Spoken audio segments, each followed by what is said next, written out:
Indian philosophy with his spiritual insight. He was a great modern philosopher who evolved spiritual philosophy, which is based on schools of Indian philosophy.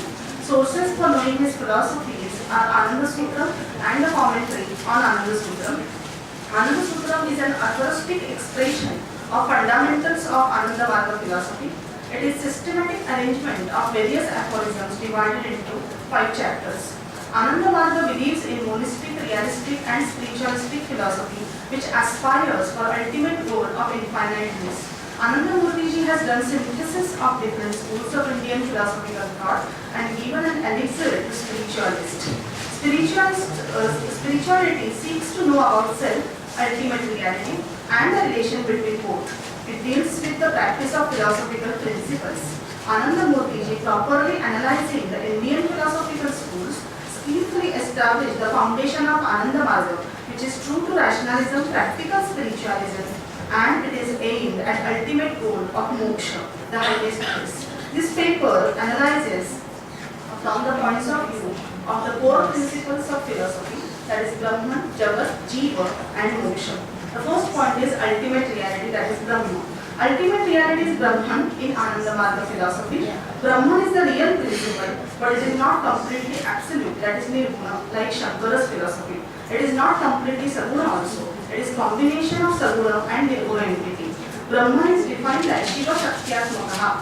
Dualism of Samkhya philosophy is included in the monism of Brahman.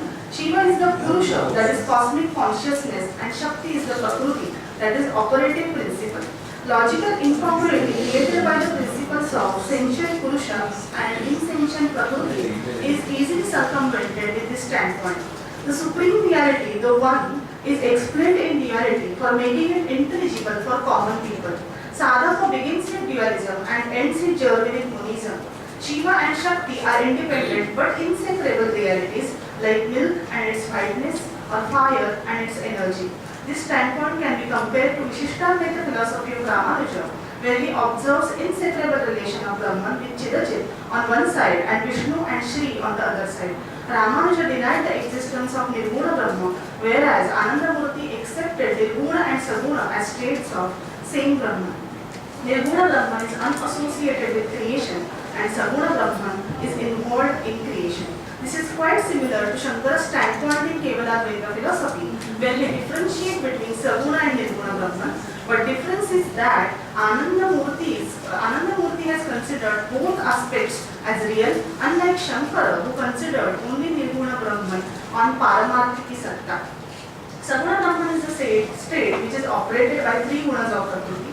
In Saguna state, Shakti influences Shiva, that is pure consciousness, and it is transformed into crude vibrations. Prakriti is symbolically portrayed as Shakti dancing on the body of Shiva. Here Shakti is acting or operating principle, whereas Shiva is merely lying flat, passive and mere witness. Concept of Taraka Brahma is a novel in Ananda Marga philosophy. It is explained as the bridge between Saguna and Nirguna Brahma. Taraka Brahma is a liberating Brahman without which moksha is not possible. Saguna Brahman cannot help sadhaka to achieve moksha because it is under the jurisdiction of samsara, whereas Nirguna Brahma is completely outside the samsara and there is no possibility of contact between struggling aspirant and absolute Brahman. Taraka Brahma is considered as tangible point of 2 states, Saguna and Nirguna. Grace of Taraka Brahma alone can liberate soul. His only mission is to liberate souls. Here, influence of all Bhakti Acharyas can be easily observed. Taraka Brahman is a new concept formalized on the basis of grace of God.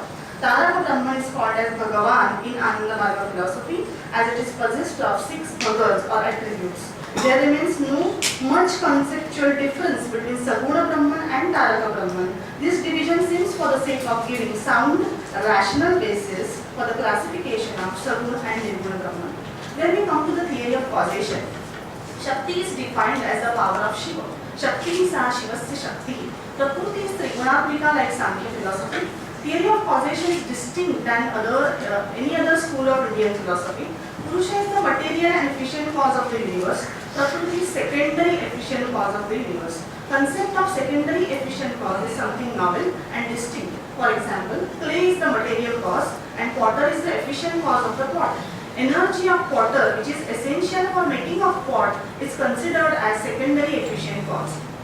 Thus, Prakriti is the energy of Purusha for the creation. It means efficient cause is divided on the basis of person responsible for creation and his actual energy employed in the creation. Aristotle had identified efficient cause inclusive of creator, skill, energy, etc., without which thing can't get particular form. Prakriti is not discarded as in Kevaladvaita philosophy. Maya is considered sadasadhyam anirvachaniya. It is considered as real because it is inseparable from Purusha. Prakriti is given an essential role in creation. It is said that through Purusha darshanam shaktischa. Purusha is the mere witness and Prakriti is the act of witnessing.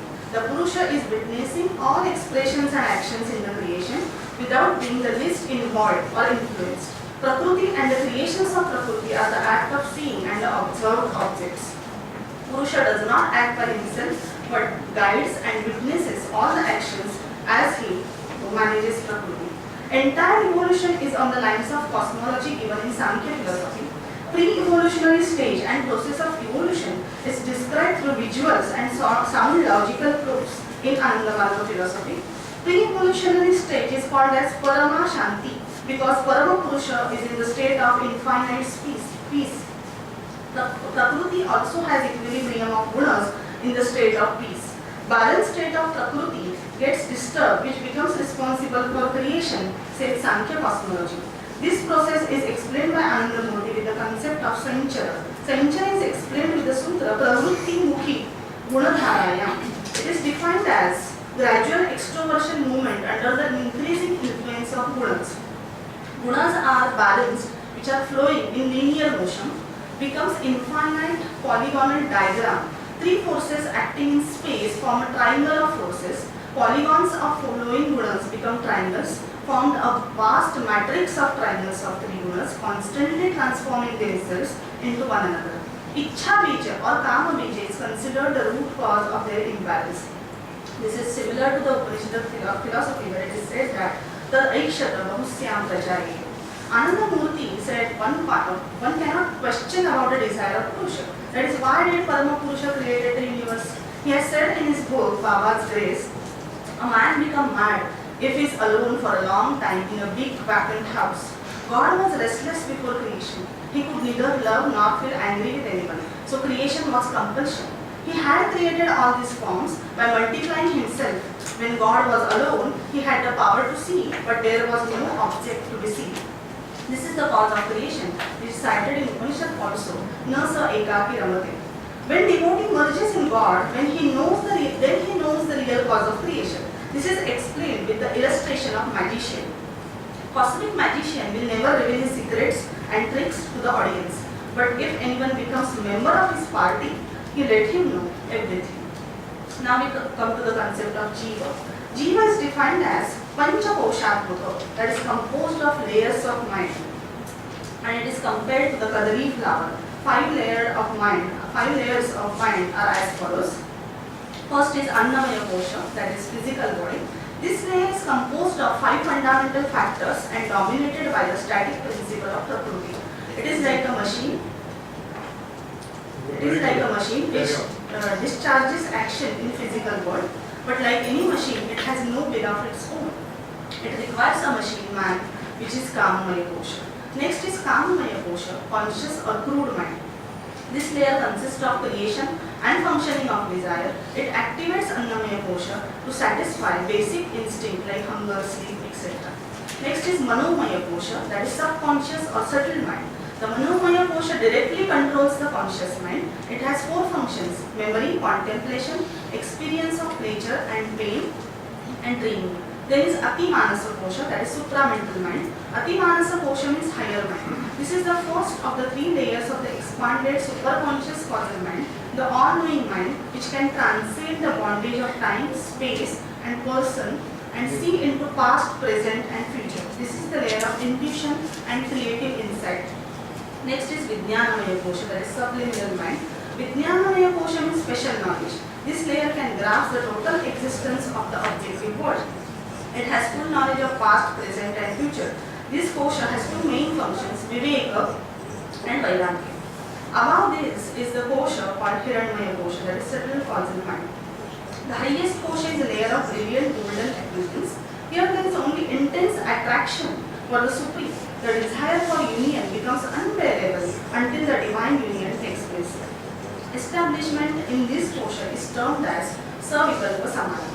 When after emerging from samskara, the Hiranmaya merges in attributeless Brahman, then it is called as Nirvikalpa Samadhi.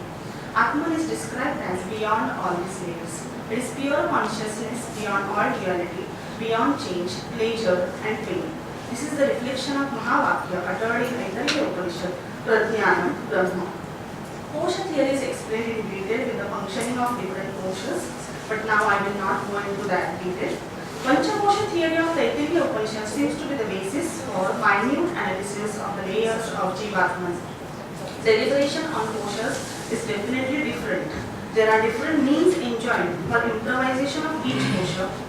Ashtanga Marga is one of the means to achieve perfection of the koshas. For example, Annamaya kosha can be improvised with asanas, that is yogic postures, proper diet, physical labor, etc. Kamamaya can be improvised with yama niyama, that is moral principles, etc. He has also described 3 states of jiva, that is waking, dream and deep sleep. Again, this division is followed on the basis of Mandukya Upanishad, but Ananda Marga philosophy considers deep sleep as Savikalpa Samadhi, whereas Turiya as Nirvikalpa Samadhi. This is in tune with Mandukya Upanishad because deep sleep state is called as Prajna, Bija Nidra Yuta Prajna. Ignorance persists in deep sleep, whereas Turiya is a state of complete bliss, free from dualities. Therefore, it is considered as Nirvikalpa Samadhi. It is also described in Mandukya Upanishad as Amatra Chaturtha Avyavaharya Prapanchopashamah Shivaha Advaitah Evam Omkara Atma Eva Samvishati Atmana Atmanam Ya Evam Vedam. Relation between Jivatman and Brahman is the same as pursued in Kevaladvaita philosophy, that is Jiva Brahma Eva Napara. The unit soul, Jivatman, and the cosmic soul, Paramatman, are one. Thus, when an entity realizes its own soul, it becomes omniscient, omnipresent, that is Supreme Soul. Therefore, Ananda Marga has evolved the concept of omni-telepathic Atman. Then we come to the concept of Jagat. Ananda Marga philosophy is neither pessimism nor hedonism. Pessimism rejects the world as it is full of sorrows and suffering. Generally, the world is considered unreal because of this view. As a result, there is great decline in social and technological development. Denying the existence of world is considered as denying one's own existence, says Anandamurti. This is the reason cited for India's material, socio-economic and technological potential, which was not developed properly. People deprived of material prosperity and then hungrily turn toward materialism. Ananda Marga doesn't see the life as sufferings, but it is meant for creating happiness. So it refutes all pessimistic philosophical schools. It goes beyond hedonistic approach. Hedonism views pleasure as the goal of life. Ananda Marga sees the highest goal as highest and infinite bliss. Bliss is defined as infinite happiness, that is Sukham Anandam Anandam. Sukha is defined as Anukula Vedanyam Sukham, which is again in tune with Nyaya definition of Sukha. Happiness is dependent on object, but the attitude of perceiver defines the concept of bliss. It is explained with appropriate illustration in the commentary over this sutra. A scavenger one day fainted in a street of perfume sellers. People immediately brought a strong perfume and held it before his nose to try to revive him. It was of no use. Suddenly, another scavenger came and held garbage before his nose. He revived instantly and said, this is indeed perfume. Thus, happiness can be experienced in any situation, irrespective of any object.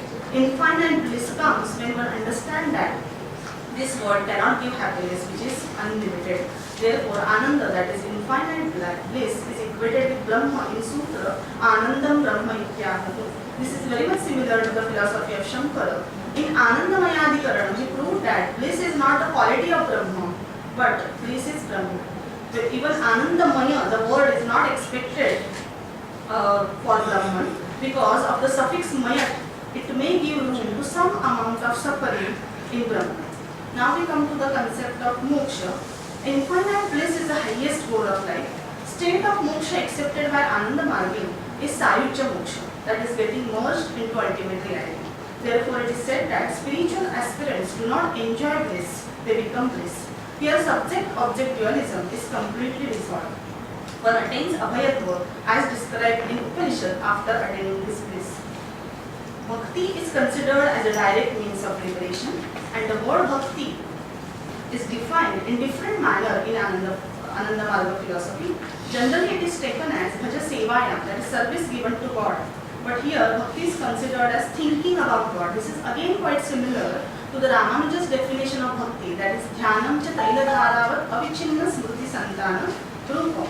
Then he has done classification of bhakti as saguna and nirguna types of bhakti, then satvika, rajasika and tamasika type of bhakti, which has the base of Bhagavad Gita's philosophy.